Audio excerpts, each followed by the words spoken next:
हमारा हाथ होता है। एक मिसाल है, हर एक इंसान यहाँ जितने भी लोग बैठे हैं, हर एक इंसान यहाँ हमें समझे सका हमारा जिस्म बना, हमें समझे सका हमारा रंग बना, हमें समझे सका पूरा ताल्लुक से कलवेटा भूमिका को बना सके।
ఎంత ఖర్చు అయింది, దేనికి ఖర్చు పెట్టారు, మొత్తం డీటెయిల్స్ అడిగారు. ఇంకా రావాల్సిన అవసరం ఉంది.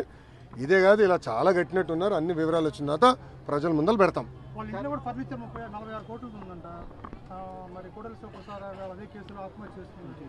అదంతా అధికారులు వాళ్ళ ప్రాసెస్ వాళ్ళు ఫాలో చేసుకుంటారు. Thank you. గంజాయి కేసులో గతంలో ఎక్కడికక్కడ ఆపేశారు, అంటే దొరికినట్టు పట్టుకున్నారు కానీ లోపలికి వెళ్ళలేదు. నేను గంజాయి విషయంలో కఠినంగా వ్యవహరించమని మంగళగిరి నియోజకవర్గంలో ఉన్న పోలీస్ సిబ్బందికి నేను ఆదేశాలు జారీ చేశాను. మొదటి 100 రోజుల్లో గంజాయి ఫుల్ స్టాప్ పెట్టాలని నేను చెప్పాను. ప్రత్యేకంగా నేను డీజీ గారిని కలిసి, హోంమంత్రి గారిని కూడా కలిసి, నిన్న రాత్రి కూడా హోంమంత్రి అనిత గారితో కూడా మాట్లాడటం జరిగింది. పాదయాత్రలో గంజాయి వల్ల కుటుంబాలు ఎలా నాశనం అయినాయో నేను చూశాను.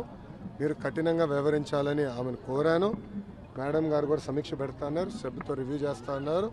ప్రజలందరూ చూస్తారు కదా, మొదటి 100 రోజులు గంజాయికి ఫుల్ స్టాప్ పెట్టే బాధ్యత తెలుగుదేశం, జనసేన, భారతీయ జనతా పార్టీ ప్రభుత్వం తీసుకుంటుంది. స్వామి 10 రోజులు కూడా అవ్వలేదు స్వామి. అది కాదు, మీడియా మిత్రులందరూ వెళ్ళి 10 సంవత్సరాలుగా పనిచేసిన శాసనసభ్యుడిని అడగాలి ఏం చేశారు. 10 రోజులు అవన్నీ లొకేషన్ అడిగితే ఎట్లా ఉంటుంది స్వామి? నాకు 5 సంవత్సరాలు గెలిపించారు. ఫస్ట్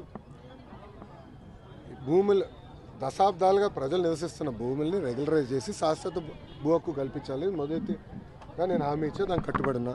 డ్రైనేజు, రోడ్లు ఏర్పాటు చేయాలని గతంలో నేను హామీ ఇచ్చాను, ఏర్పాటు చేస్తాను. ఇంతేకాకుండా స్వర్ణకారులకి ఇక్కడ గోల్డ్ క్లస్టర్ ఏర్పాటు చేస్తాను, ఆ హామీకి కట్టుబడి ఉన్నా. దాదాపు ఒక 10 కీలకమైన హామీలు ఇచ్చిన వ్యక్తి మీ లోకేష్. తప్పనిసరిగా పద్ధతి ప్రకారం చేసుకుంటూ వెళ్తాను. ఇంకా శాసనసభ్యుడిగా ఇంకా మేము ప్రమాణ స్వీకారం చేయలేదు, అది ఈ వారం జరుగుతుంది. ఇంకా నేను రివ్యూలు చేయలేదు. ఎంటీఎంసీ కానివ్వండి, ఇతర ఎనర్జీ డిపార్ట్మెంట్ కానీ, వ్యవసాయ శాఖతో కానీ సిబ్బందితో ఇంకా నేను రివ్యూ చేయలేదు.